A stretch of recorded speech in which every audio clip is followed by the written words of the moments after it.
प्रियदर्शन कवि और समीक्षक, कहीं से निकलिए किस कोने में हैं आप? प्रियदर्शन साहब, आप समकालीन हिंदी साहित्य और पत्रकारिता के क्षेत्र में एक सशक्त उपस्थिति हैं। आपकी पहचान एक पत्रकार के साथ साथ कवि, कथाकार और आलोचक के रूप में भी है। पिछले 3 दशकों से आप देश की प्रमुख पत्रिकाओं में विभिन्न राजनीतिक और सांस्कृतिक विषयों पर लगातार लेखन के माध्यम से सक्रिय और प्रभावी उपस्थिति बनाए हुए हैं। बहुत बहुत शुक्रिया प्रियदर्शन साहब हमारे साथ शामिल होने के लिए। मैं बुलाना चाहूँगी सुदीप्ति को, कवि और लेखक। सुदीप्ति हिंदी की चर्चित और संवेदनशील कवि एवं लेखक हैं। आपका लेखन विशेष रूप से इतिहास, पुराकथाओं और भारतीय स्त्री जीवन के जटिल प्रश्नों को नई वैचारिक दृष्टि के साथ सामने लाता है। जवाहरलाल नेहरू विश्वविद्यालय से हिंदी साहित्य में उच्च शिक्षा प्राप्त सुदीप्ति के शोधपरक आलेख प्रतिष्ठित पत्रिकाओं में निरंतर प्रकाशित होते रहे हैं। फिलहाल आप सरदार पटेल विद्यालय में हिंदी भाषा और साहित्य के अध्यापन से जुड़ी हुई हैं। बहुत बहुत शुक्रिया सुदीप्ति। और अब बारी आती है आज की नशिस्त के जो हीरो हैं, जो हमारे अहम किरदार हैं, महमूद फारूकी साहब। महमूद फारूकी साहब इतिहासकार, लेखक, बहुत लंबा है आपका तो आपको वक्त लगेगा। और इस परिचर्चा में हमारे साथ हमारे पैनलिस्ट हैं और हम सबसे पहले बुलाना चाहेंगे जनाब प्रियदर्शन साहब को। आप आएँ और अपनी बातें हमारे साथ रखें। ओ, आपको नहीं पता था कि आप पहले बोलने वाले हैं? जी जी जी, जैसा आपको बेहतर लगे।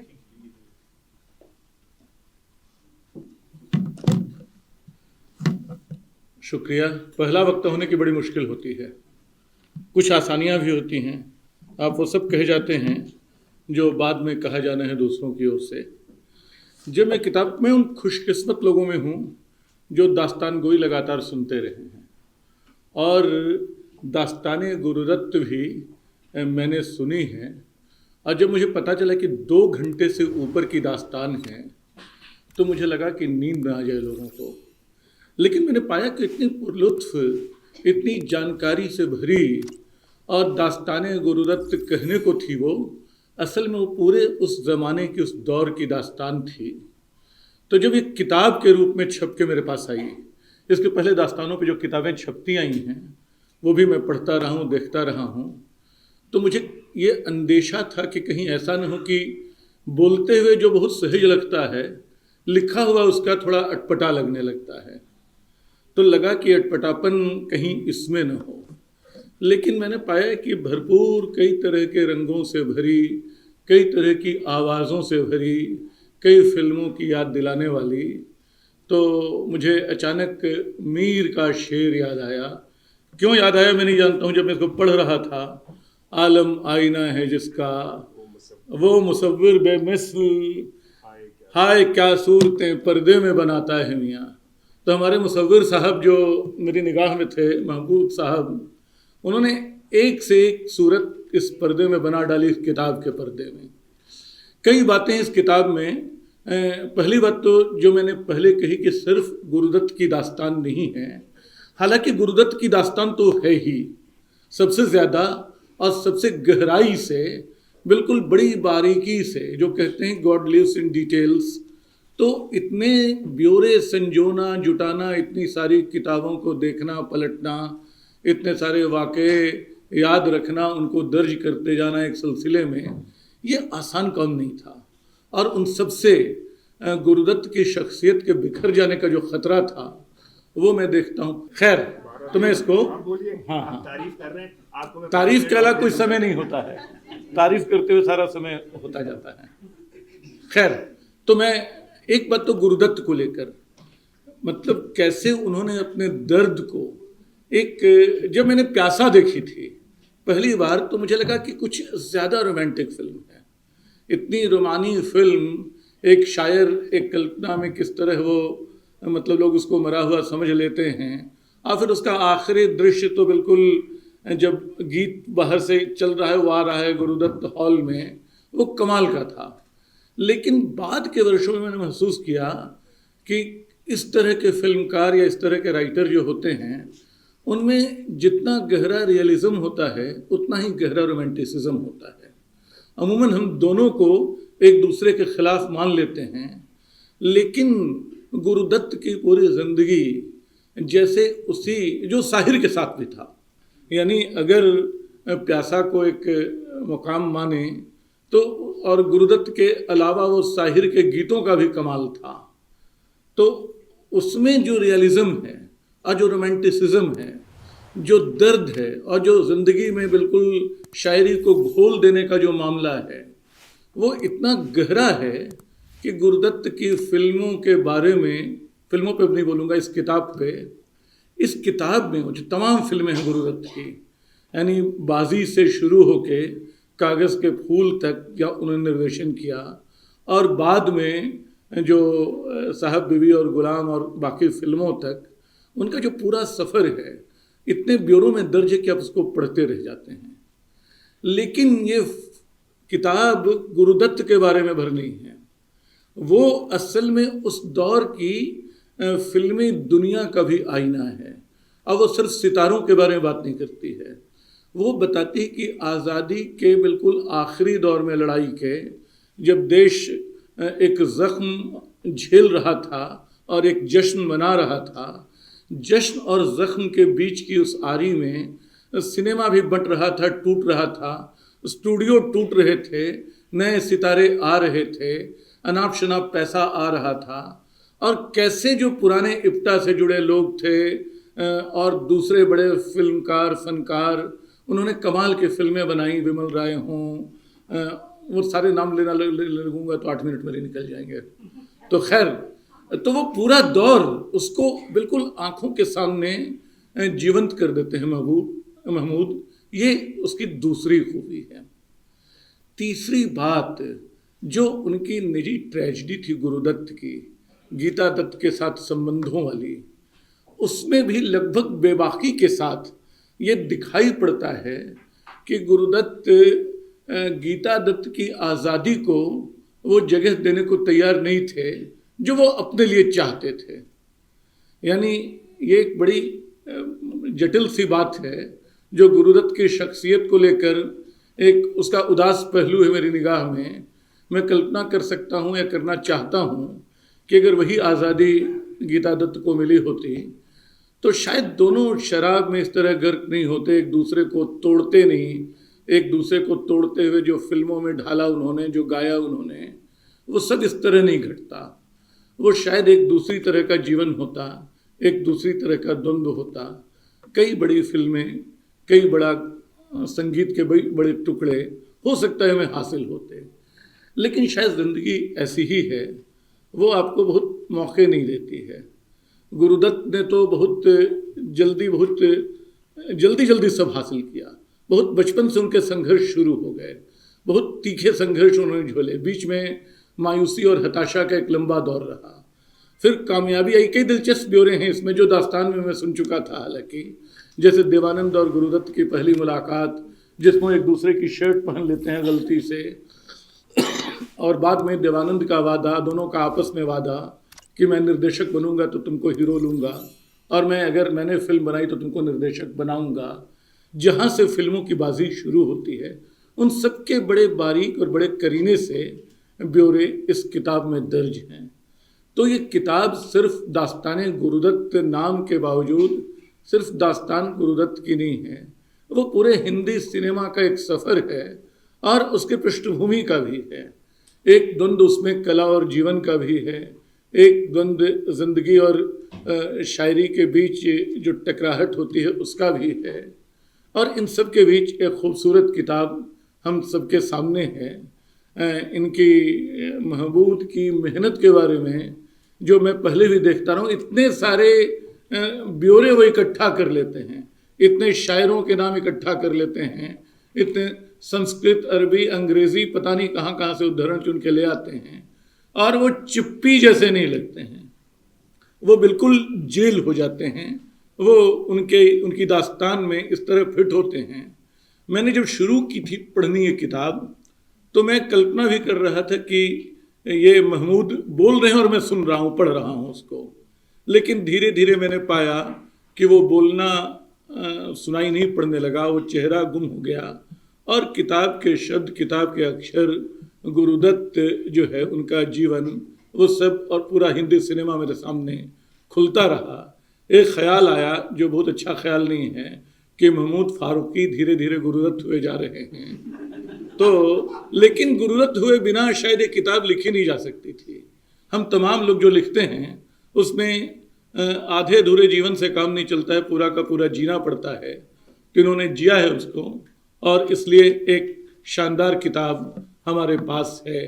शुक्रिया, बहुत बहुत शुक्रिया प्रियदर्शन साहब, आपने बिल्कुल सही कहा। महमूद ने खुद इस किताब में अपने जो शब्द लिखे हैं उसमें उन्होंने इस बात का जिक्र किया है कि इस दास्तान में उनका ज़ाती कुछ भी नहीं उस तौर पर, सिवाय उस दर्द के जो उन्होंने गुरुदत्त के साथ साझा किया और उसे जिया। तो बहरहाल अब मैं हमारी दूसरी वक्ता की तरफ बढ़ूंगी। सुदीप्ति जी, आपको मैं दावत देती हूँ। शुक्रिया।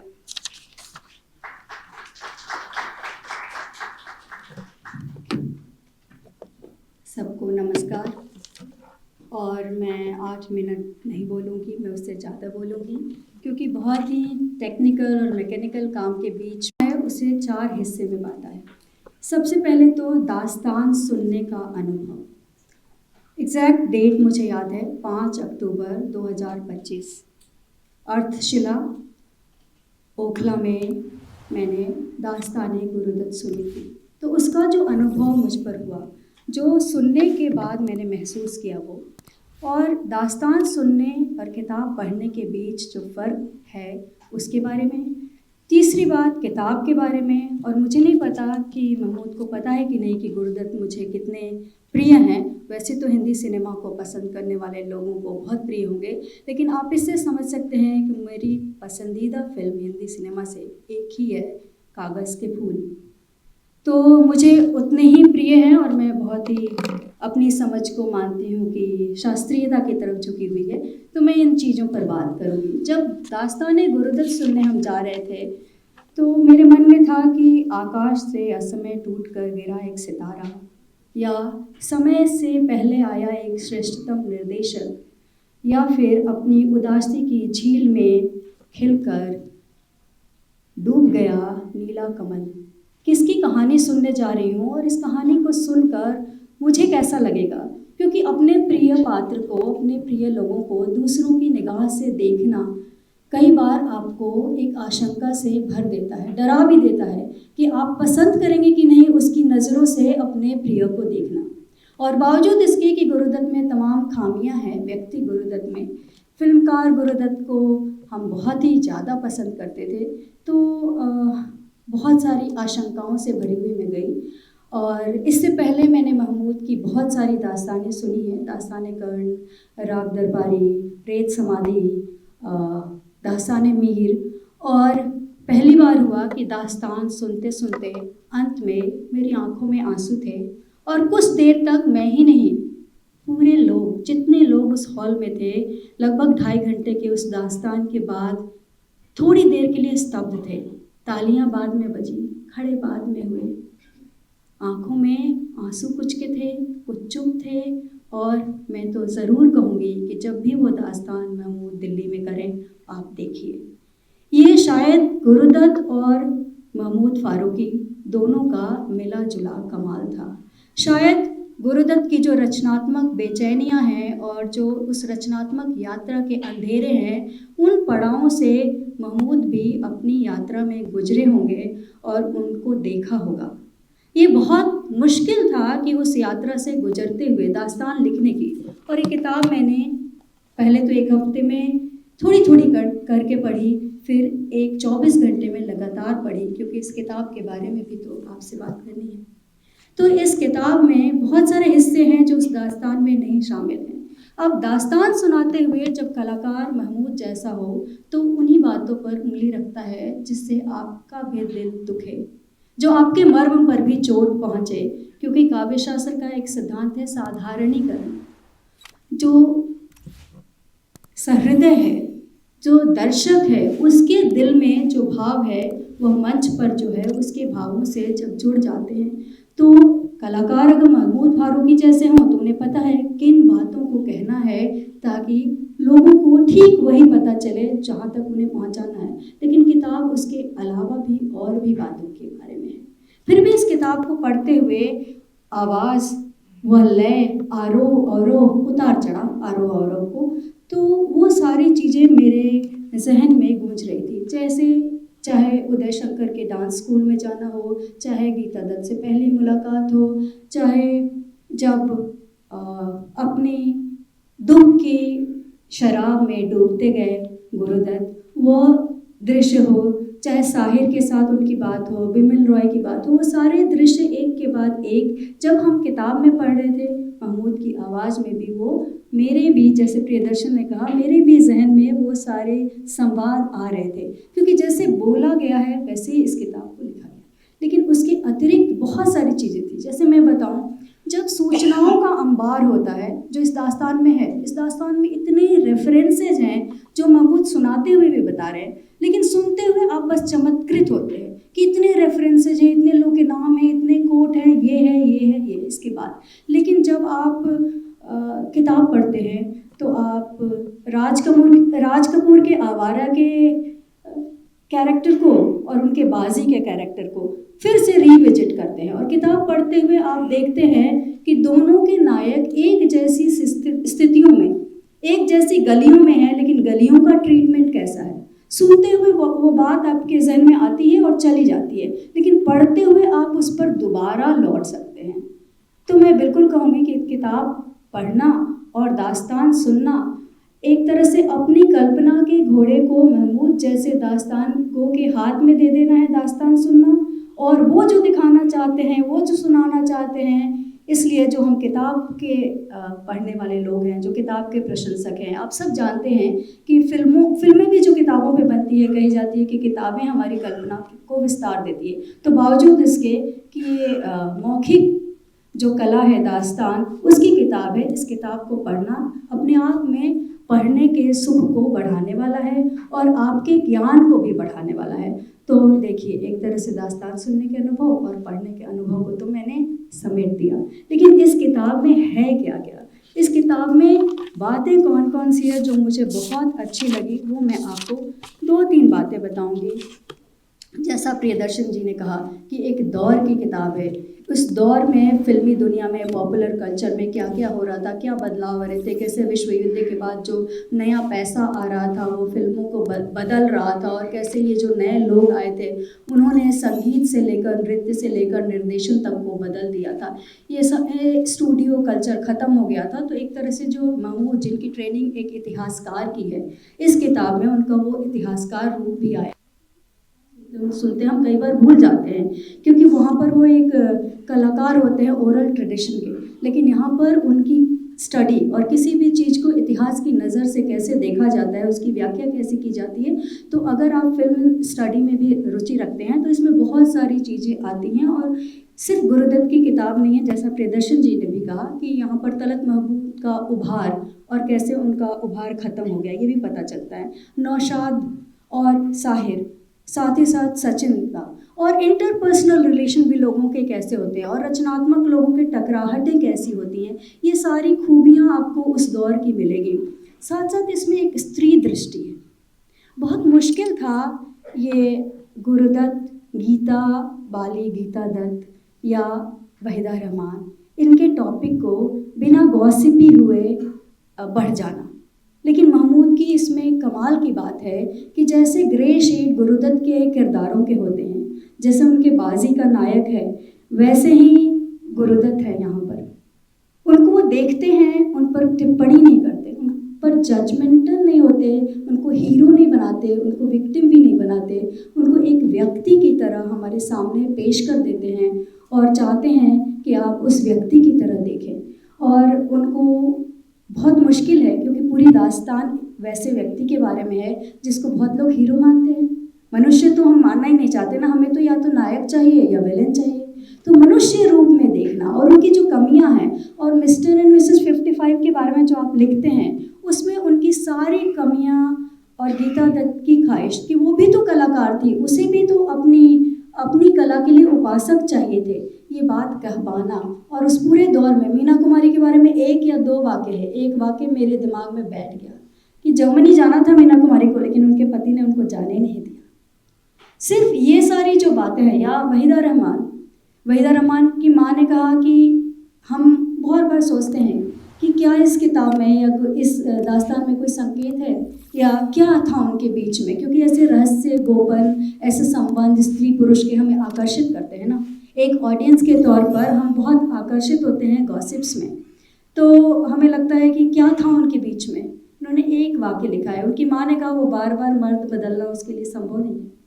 और फिर अपनी तरफ से सर्द मिजाजी दिखाई गुरुदत्त ने और अपनी अना को संभाला वहीदा रहमान ने। कितने ग्रेसफुली लिखा है, कितनी सुंदरता से वो बात आई है। और इस किताब को पढ़ते हुए मुझे महसूस हुआ कि फिल्मी दुनिया के गॉसिपों के बारे में भी कोई इतने संतुलित रहकर भी कह सकता है। इसके साथ साथ मुझे लगता है एक तिकड़ी है गुरुदत्त की, मूर्ति और चौहान की, उसके बारे में जितने अच्छे से बताया गया है, जितना उनको श्रेय मिलना चाहिए। क्योंकि गुरुदत्त एक व्यक्ति के रूप में चाहे जितना भी चिल्लाते हों, अपनी टीम के इतने चहेते क्यों थे? क्योंकि वो सभी लोगों को उनकी जगह देते थे, वो क्रेडिट खोर नहीं थे।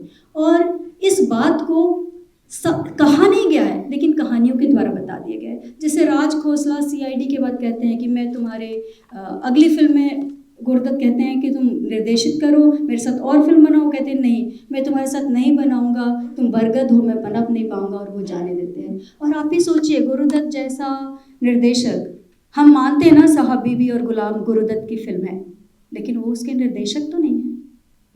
तो मौके दे देना और ये स्वीकार लेना कि मैं इस हालत में नहीं हूँ कि मैं ये ऐसी बड़ी फिल्म बना सकूँ या इस फिल्म को संभाल सकूँ, मैं इस मानसिक हालत में नहीं हूँ, और इस कमाल की बात को उसी तरीके से, उसी तटस्थता से रख देना, ये बहुत अच्छी बात है। मुझे लगता है कि ये सिर्फ सूचनात्मक बात नहीं है, इस किताब में जो चीज़ें लिखी गई हैं उसमें तकनीकी नहीं, बहुत क्रिएटिव प्रोसेसेस की बात की गई है और उनकी टकराहटों को भी बहुत अच्छे से बताया गया है। साथ ही साथ पन्ने जो मैं आपको बता रही हूँ, 90 से लेकर 94, 90 to 94 पेजेस तक आप पढ़ेंगे ना, तो दुख की एक महागाथा है। दुख के ऊपर उतना सुंदर मैंने कभी नहीं पढ़ा। और पढ़ते हुए मैं भूल गई कि जब महमूद दास्तान सुना रहे थे तो उन्होंने आगे की एक कविता भी सुनाई थी, और मुझे भी वही कविता कल याद आ रही थी जब मैं रात को दोबारा पढ़ रही थी। दुख सबको मांझता है, चाहे स्वयं सबको मुक्ति देना, किंतु जिनको मांझता है उन्हें यह सीख देता है कि सबको मुक्त रखें। लेकिन मुझे इस कविता की याद भले आई, ये कविता सच नहीं लगी, और महमूद की एक बात सच लगी, दुख भी एक काम है, काम की तरह करना पड़ता है। हम सब जो इस लौकिक दुनिया में फंसे हुए मनुष्य हैं, वह इस दुख को काम की तरह ही करते हैं। तो किताब की खूबियों के बारे में तो मैंने बताया, और भी बहुत सारी चीज़ें हैं, लेकिन मुझे लगता है मैं बहुत लंबा बोले जा रही हूँ। तो मैं अब आखिर में सिर्फ थोड़ी सी गुरुदत्त और महमूद के बारे में बोलूँगी, लेखक के बारे में, इनफैक्ट दास्तान गो के बारे में नहीं। तो T.S. एलियट का सिद्धांत तो आप सब जानते होंगे, निर्वैयक्तिकता का, कि कविता कवि के व्यक्तिगत सुख दुख या भावनाओं की अभिव्यक्ति नहीं बल्कि एक माध्यम है। तो गुरुदत्त की फिल्में ऑटोबायोग्राफिकल होती थी, इसमें लिखा भी हुआ है और हम सब ने इससे पहले भी देखा है, चाहे वो प्यासा हो जो कश्मकश कहानी लिख रहे थे उस पर बनी, चाहे उनकी ऑटोबायोग्राफिकल कागज़ के फूल हो। लेकिन ये जो किताब है, क्या ये ऑटोबायोग्राफिकल है? ये जो इसमें जो पीड़ा है, जो एक दुख का स्वर है, जो उदासी है, जो सब कुछ पाकर भी आखिर में नहीं पाना है, वह लेखक की अपनी यात्रा है। और वो जो दोनों जब मिल जाते हैं तो एक श्रेष्ठ साहित्य बनता है। और मुझे लगा नहीं कि एक दास्तान सुनते हुए जब मेरे आंसू आए थे तो किताब पढ़कर भी आखिर में मुझे ऐसा महसूस होगा। लेकिन जो रचनात्मक बेचैनी है ना, पढ़ते हुए लगता है कि गुरुदत्त जैसे व्यक्ति को कभी किसी संबंध में बंधना नहीं चाहिए था। ये उनकी कमी नहीं थी, ये उनकी बनावट थी। अगर वो शादी नहीं करते, और अगर शादी की जिद भी उन्होंने की, 21 साल की उम्र क्या होती है, जिसमें एक स्टार थी गीता वाली, और जब वो गीता दत्त हो गई और उन्होंने अपना नाम कभी भी नहीं बदला, और 21 साल की उम्र क्या होती है, 21 साल की लड़कियाँ कहिए आप उनसे शादी करने के लिए करेंगी आज के समय में। लेकिन उस समय से परे हम जाकर उन संबंधों को नहीं देख सकते। उन समय की सीमा में ही, ऐतिहासिकता में ही स्त्री नज़र भी अगर हमारी है या स्त्री द्वेष भी है, तो हमको कहीं ना कहीं उस ऐतिहासिक परिप्रेक्ष्य में थोड़ा सा छूट देकर देखना चाहिए। जैसे मेरा एक स्टूडेंट, मैं पढ़ा रही थी, 11th क्लास में है, कबीर का पद, बालम आओ हमारे गेहरे, तो कहता है ऐसा समर्पण सिर्फ स्त्री होकर क्यों लिखते हैं, तो स्त्री विरोधी है। मैंने कहा स्त्री विरोधी नहीं है, तुमको समझना पड़ेगा कि मध्यकाल में स्त्री की अवस्था क्या थी और उसके पास समर्पण के अलावा कोई चारा नहीं था, और ऐसा समर्पण अपनी अभिव्यक्ति के लिए वो एक टूल की तरह से इस्तेमाल करते हैं अपने डेडिकेशन को बताने के लिए। क्यों कहता है लेकिन फिर भी आप क्यों कह रहे हो कि स्त्री विरोधी नहीं है।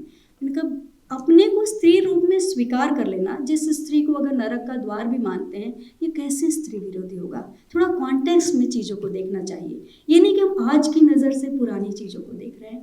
तो हम गुरुदत्त की सारी चीज़ों को आज की नज़र से नहीं देख सकते हैं, लेकिन अब हमारे मन में एक कसक जैसे होती है ना कि काश बच्चे आगे होते, काश राज कपूर ही आ जाते, काश किसी ने तो फ़ोन उठा लिया होता, किसी ने जवाब दे दिया होता, वो एक्सीडेंट ही था, किसी ने उसी समय दरवाज़ा तोड़ दिया होता, एक जीनियस बच गया होता। उसी तरह से मुझे लगता है कि काश उन लोगों ने शादी नहीं की होती, काश जो सामाजिक दबाव होता है कि शादी करो, बच्चे करो, ये होना ही चाहिए, इसको घर देखना है, यही सुंदरता है, यही तरीका है, कोई और तरीके जीवन में मिले होते तो गुरुदत्त हमारे बीच होते, लेकिन शायद इतनी सुंदर दास्तान ना होती।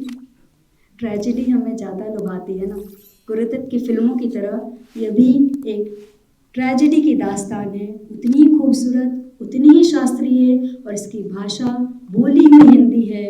आप देखेंगे गुरुदत्त पर हिंदी में लिखी हुई मूल हिंदी में किताबें कहाँ हैं, तो ये मूल हिंदी में किताब है, हिंदुस्तानी में किताब है, आप पढ़िए, और मैं अगर गलत हूँ तो मुझे गलत साबित कीजिएगा। इस किताब के लिए बहुत बहुत शुक्रिया मैम।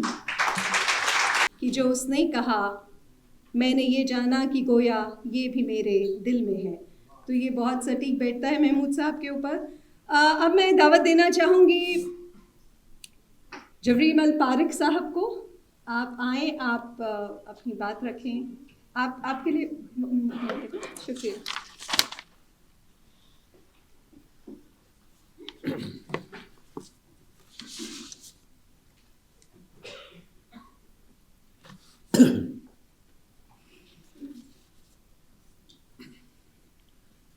दास्तान-ए गुरुदत्त,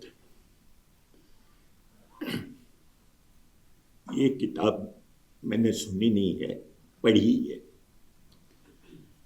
लेकिन पढ़ते हुए मुझे बराबर ये महसूस होता रहा कि ये दास्तान ही है। और दास्तान, कविता, यानी जो रचनात्मक चीज़ें होती है, आलोचक के तौर पर मुझे हमेशा लगता है कि उसके आलोचना करने का मतलब है उनको उसके स्तर से थोड़ा सा नीचे करना, कि उन्हें सुना जाए। आज फारूकी साहब ने यहाँ पर इस दास्तान का छोटा सा अंश भी नहीं सुनाया, मैं चाहता हूँ कि अंत में जरूर सुनाए, क्योंकि उसका अपना आनंद होता है। बहरहाल बातें तो बहुत सारी कही जा चुकी है। ये जो किताब लिखी गई है, इसमें तीन चीज़ें हैं जो मुझे आकृष्ट करती है। एक तो यह है कि पूरा जो हिंदुस्तानी सिनेमा, जिसे हिंदी सिनेमा कहते हैं, उस हिंदी सिनेमा के बीच में गुरुदत्त की कहानी कही गई है। वो उसके बाहर नहीं है, उसके बीच में, इसलिए वो बराबर मौजूद है। और दूसरा यह है कि गुरुदत्त अपने घर परिवार के साथ है, और तीसरा है कि एक फिल्मकार के रूप में गुरुदत्त मौजूद है। और ये तीनों चीज़ें इस पूरी दास्तान में एक दूसरे के साथ भी चलते हैं, टकराते हुए चलते हैं, और वो काफ़ी ऐसे द्वंद्व, ऐसे संघर्ष पैदा करते हैं जो महत्वपूर्ण है। मुझे ये लगता है कि अगर इस दास्तान में देखा जाए तो गुरुदत्त जिस रूप में आते हैं उसमें कॉन्ट्रडिक्शन बहुत है, एक दूसरे की विपरीत चीज़ें बहुत है। जैसे गुरुदत्त का जीवन है और उनकी रचनाशीलता है, और वो दोनों हर जगह एक दूसरे से टकराती है। उस टकराने में जाहिर है कि उनका वैवाहिक जीवन भी है, और मैं खास तौर पर इस बात को रेखांकित करना चाहता हूँ कि महमूद साहब गुरुदत्त के प्रति बिल्कुल भी मोहग्रस्त नहीं है। जैसा कहा गया कि वो गुरुदत्त के अंदर समा गए, नहीं, वो गुरुदत्त से दूर हटकर गुरुदत्त को देखते हैं। अगर वो गुरुदत्त को हटकर नहीं देखते तो वो गीता दत्त के बारे में वो नहीं लिख सकते थे जो कि इसमें लिखा गया, और वो बहुत महत्वपूर्ण है। और तब हम समझते हैं कि गुरुदत्त बनने का मतलब है कि किसी गीता दत्त की बलि दे देना, और ये बहुत महत्वपूर्ण है। इस पर कोई जो है छुपाने की कोशिश नहीं की गई। दूसरी चीज जो मुझे बहुत महत्वपूर्ण लगी, गुरुदत्त निश्चित रूप से हिंदी के एक बहुत बड़े फिल्मकार हैं। अगर हम हिंदी के फिल्मकारों की चर्चा करें हैं तो शायद गुरुदत्त का नाम बहुत सारे लोग सबसे पहले रखना चाहेंगे। लेकिन मैंने जब गुरुदत्त की फिल्में देखनी शुरू की और जब मैंने मिस्टर एंड मिसेज 55 देखी तो मुझे बहुत धक्का लगा। मिस्टर एंड मिसेज 55 जो है उस समय बनी थी जब पार्लियामेंट में हिंदू कोड बिल बन रहा था, और वो हिंदू कोड बिल के बारे में हमारा सबसे बड़ा फिल्मकार का विचार क्या था, इसको महमूद साहब छुपाते नहीं है, उस पर किसी तरह का पर्दा नहीं डालते। इसलिए कोई रचनाकार ऐसे ही रचनाकार नहीं बनता है, वो अपने सारे अंतर विरोधों के साथ बनता है, सारी कमजोरियों के साथ बनता है, और उन सब के बीच बनकर ही वह महान बनता है, या यह कहूँ कि वो गुरुदत्त बनता है। तीसरी चीज जो है, गुरुदत्त की 3 फिल्में जो है वो क्लासिक मानी जाती हैं। मैं कई बार देख चुका हूँ।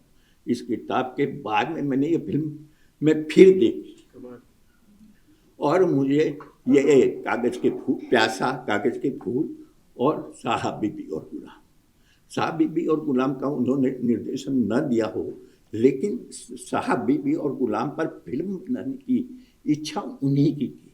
उन्होंने ही बंगला में वो किताब पढ़ी थी साहब बीबी गुलाम, और वो ही चाहते थे कि उस पर फिल्म बने, और अबरार अलवी एक तरह से उन्हीं का विस्तार थे, इसलिए अबरार अलवी को उन्होंने ये काम सौंपा। लेकिन मुझे ये लगता है कि ये तीनों फिल्में जो है उसमें ये जो तीसरी फिल्म है, ये अगर अबरार अलवी न बनाकर गुरुदत्त बनाते तो जो पहली 2 फिल्मों में हुआ उसके बिल्कुल विपरीत साहब बीबी और गुलाम में हुआ। मैं आपको बताऊं कैसे। पहली फिल्म प्यासा, प्यासा में क्या होता है कि प्रेम की असफलता। सबसे पहले माया नाम की एक लड़की है जिससे वो प्रेम करते हैं, उसे एक ऐसा अपने जीवन में सुरक्षा चाहिए, समृद्धि चाहिए, इसलिए वो किसी और से, घोष साहब से शादी कर लिए जो बहुत बड़ा प्रकाशक है। और फिर एक लड़की उनके जीवन में आती है गुलाबो, जिसके साथ वो अंत में एक यात्रा पर निकल पड़ते हैं। दूसरी फिल्म कागज के फूल, वहां भी एक पत्नी है और उस पत्नी और उनके बीच में जो दूरियां हैं वो क्लास की दूरियां हैं, वो अलग अलग वर्ग की दूरियां हैं। और वहां पर भी एक तीसरी लड़की, एक दूसरी लड़की है शांति। लेकिन आप तीसरी फिल्म में जब आते हैं तो गुरुदत्त वो गुरुदत्त नहीं है जो विजय और सुरेश के रूप में, वो कलाकार नहीं, और वो कलाकार नहीं है, ये मेरे ख्याल बहुत महत्वपूर्ण है गुरुदत्त को देखने के लिए। गुरुदत्त ठीक उस समय, जिस समय वो खुद ये दावा करते हैं कि मैं बहुत बड़ी ट्रेजेडी में से गुजर रहा हूँ, ठीक उसी समय वो सांझ और सवेरा, भरोसा जैसी फिल्में फिल्मों में काम करते हैं जिसमें वो बिल्कुल साधारण किस्म के चरित्र निभाते हैं। और साहब बीबी और गुलाम में भी, भूतनाथ में ऐसा कुछ भी असाधारण नहीं है। वहाँ असाधारण, वहाँ ट्रेजेडी जो है वो छोटी बहू के साथ है। देखने की बात यह है कि ट्रेजेडी तो प्यासा में भी थी, महिलाओं के साथ, मतलब उनके स्त्री पात्रों के साथ, कागज के फूल में भी थी, लेकिन गुरुदत्त उसे देखने से इनकार करते। साहब बीबी और गुलाम में अबरार अलवी के मौजूद होने से गुरुदत्त छोटी बहू की ट्रेजेडी को देखते हैं। इसलिए बलि किसकी चढ़ती है तीसरे में? छोटी बहू की। उसकी वो आत्महत्या नहीं करती जैसे कि पहले प्यासा में लगता है, वो दूसरी फिल्म की तरह टूटन फ्रस्ट्रेशन में डेथ भी नहीं होती, उसकी हत्या की जाती है। और यह महत्वपूर्ण है। मुझे लगता है कि अगर हम इन फिल्मों को, और ये सब चीज़ें मैं इस दास्ताने गुरुदत्त से निकाल के कह रहा हूँ, ये सफल बात है। तो जब मैंने ये किताब पढ़ी तो मेरे गुरुदत्त और गुरुदत्त की फिल्मों को लेकर जो बहुत कुछ बिखरा हुआ था, उसे एक सांचे में, एक ऐसे रूप में, एक बहुत ही रचनात्मक रूप में, एक बहुत ही ट्रेजिक रूप में महमूद साहब ने रख दिया। और मुझे लगा कि इससे बड़ी सफलता इस किताब की क्या हो सकती है। धन्यवाद। ये बहुत अजीब सी बात है, दास्तानों के बारे में अमूमन जब हम लोग सोचते हैं तो ऑडियंस जो है एक्सपेक्ट करती है कि उसमें रंगारंगी होगी, जाओ जलाल होगा, कुछ लार्जर देन लाइफ बातें होंगी। तो जब दास्तान गुरुदत्त की बात हो रही थी तो ख्याल यही आ रहा था बार बार कि इतने सफ़ेद और स्याह जो रंग हैं उनके जीवन में और उनके सिनेमा में, उसको कैसे दास्तानिया रंग में ढाल कर जो है वो रंगीन तस्वीर पेश की जाएगी। पर महमूद ने जो किया ठीक किया। महमूद ने इसमें कतई कोई रंग डालने की कोशिश नहीं की, बिल्कुल जितना हो सकता था वो गुरुदत्त साहब के जो सफ़ेद और स्याह कॉन्ट्रडिक्शंस थे उनको वो सामने लेकर आए। और मेरे ख्याल से शायद जो असल चीज़ होती है ना, उसमें भी अलग किस्म की जो है जाहो जलाल होता है। और आपने कहा कि वो ह्यूमन इमोशन के कोरियोग्राफर थे, तो दास्तान और दास्तान गो से बढ़कर क्या ही उसके लिए जो है हम लोगों को मिलेगा। बहरहाल अब मैं बुलाना चाहूँगी महमूद साहब को कि वो बात रखें। थैंक यू बहुत शुक्रिया। ये मेरे लिए बड़ी खुशनसीबी है कि इरा भास्कर साहिबा और जवाहरमल पारिक साहब जैसे बहुत मायानाज, बहुत ही उम्दा फिल्म के जो स्कॉलर्स हैं, आलिम हैं, राइटर्स हैं, वो यहाँ मौजूद हैं। और मैं इसे अपनी बड़ी खुशनसीबी समझता हूँ। प्रियदर्शन साहब बहुत कमाल के राइटर हैं, पोइट भी हैं। मैं राइटर के तौर पे उनको ज़्यादा जानता हूँ। जिस मौजू पे लिखते हैं उस मौजू पे इतना बेहतरीन लिखना, और जैसे एक लफ्ज़ बहुत चलता है उर्दू में, पाकिस्तान में लिखाड़, जो इतना लिखाड़ आदमी बहुत मतलब लिखते हैं और बहुत लिखते हैं, और बहुत लिखने के बावजूद भी बहुत अच्छा लिखते हैं हर चीज़ के बारे में। मैं इसलिए भी कह सकता हूँ कि मेरी 3-4 दास्तानों का सबसे बेहतरीन जो तबसरा है वो इन्होंने किया है। दास्तान रज़ा का, दास्तान रेत समादी का, दास्तान कर्ण का, ने जितनी गहराई से गुरुदत्त की दास्तान को सुना और देखा, और जितनी गहराई से मीर की भी दास्तान सुनी, उस चीज़ से मैं मुझे बहुत अच्छा लगा था जब आपने सुनी थी। तो आप लोग यहाँ आए, आपने बात की, मेरे लिए बड़ी खुशनसीबी है, क्योंकि मैं दरअसल फिल्म स्कॉलर नहीं हूँ, और इसलिए इरा का यहाँ रहना बहुत ज़रूरी था कि हम गुरुदत्त को जानते हैं बतौर एक फिल्मकार के। और फिल्म क्रिटिसिज्म, फिल्म स्कॉलरशिप मेरा मैदान नहीं है। मैं दास्तानों का या थोड़ा बहुत अदब का या थोड़ा बहुत तारीख़ का, थोड़ा बहुत इधर उधर का आदमी हूँ। तो मैंने जो गुरुदत्त की फ़िल्मों के बारे में लिखा है वो सब मैंने इनसे और इनकी और इनका सब लेके जो है जमा किया है। इसमें इरा भास्कर की तहरीरें हैं और गुरुदत्त पे और लोगों की तहरीरें हैं। मैंने इसमें लिखा भी है कि मेरा इसमें कुछ ज़ाती नहीं, मैंने लोगों से लेके लिखा है। मैं भी फिल्मों को देखने के दो तीन तरीके होते हैं। तो गुरुदत्त दरअसल एक फिल्म मेकर भी था, और गुरुदत्त को हम में से बहुत से लोग रोमानवी तौर पर एक शायर की हैसियत से भी देखते हैं। जैसे शायर का पर्सोना होता है थोड़ा ट्रैजिक, थोड़ा रोमांटिक, तो गुरुदत्त बजाते खुद भी मजाज और मीरा जी, जिसका उसका दुखांत भी हुआ उसी तरह से ज़िंदगी का, उसी ज़ुमरे में आता है जिस तरह के हमारे उस ज़माने के शायर थे। और प्यासा में गुरुदत्त है ही शायर, और गुरुदत्त की ज़िंदगी भी शायराना थी। तो गुरुदत्त को देखने का एक तरीक़ा वो है बतौर एक फिल्म मेकर के, और दूसरा तरीक़ा एक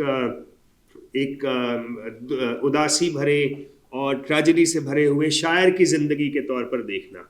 और हम सब लोग नौजवानी में उसी फिल्म मेकर के साथ साथ उस शायर के उस पर्सोना से बहुत ज़्यादा हम लोग जो है मुतासिर होते हैं कि ज़िंदगी जी और जी के बहुत जल्दी चले गए, बर्न आउट कर गए, फेड आउट नहीं किया। वो सब चीज़ें नौजवानी में अपील करती हैं रोमांटिक जहनों को, और मुझे भी बहुत अपील किया उन चीज़ों ने एक ज़माने में।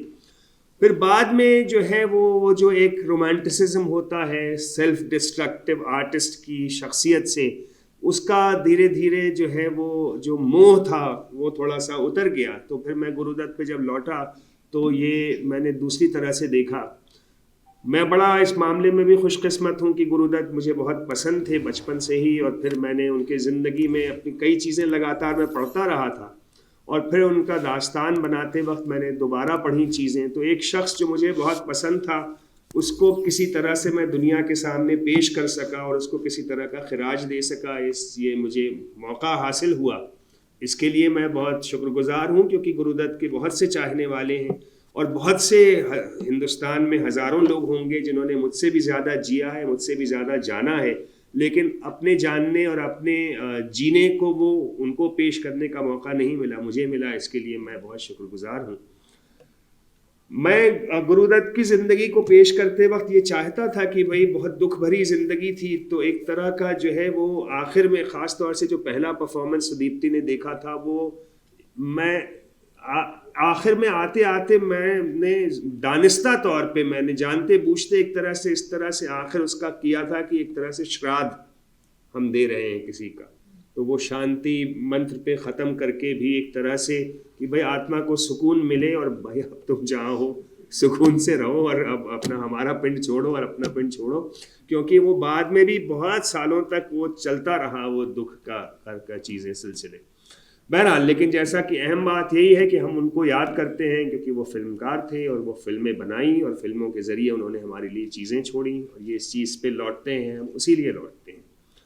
गुरुदत्त जिस साल गए हैं उसके एक साल, गुरुदत्त का जिस मैंने दास्तान की उसके एक साल पहले राज कपूर के 100वां साल था, तो हम लोगों ने हमारी टीम से सिप्तैन शाहिदी ने राज कपूर पे एक दास्तान लिखी, और राना और राजेश ने उसको पेश किया, और बहुत कामयाब दास्तान है, बहुत अच्छी उन्होंने बनाई। अच्छा, अब शख्सियतें भी कुछ होती हैं। अब गुरुदत्त की दास्तान पेश करते वक्त लगातार जो मेरे सामने ऑल्टर ईगो थे वो ऋत्विक घटक थे। सर, एक सवाल है कि did researching Gurudutt change the way you personally understood ambition, love, and artistic exhaustion? I think it's very difficult to understand ambition or love. मगर आपका तीसरा जो आपने पूछा था क्या था? The third part was artistic exhaustion. Yes, I mean, it's इसी तरह there are all kinds, बहुत तरह के लोग होते हैं, करते हैं काम। फिर मतलब जैसे राज कपूर को बहुत नाउम्मीदी हुई मेरा नाम जोकर से, बहुत ज़्यादा उनका दिल बैठा, बहुत रोए वो, लेकिन फिर उसके बाद वो लग गए और करने लगे। तो अब ये जो एक्चुअली जो बात है कि ये जो ईरान ने भी कही और लोगों ने भी कही कि गुरुदत्त चले गए, फिल्में छोड़ गए।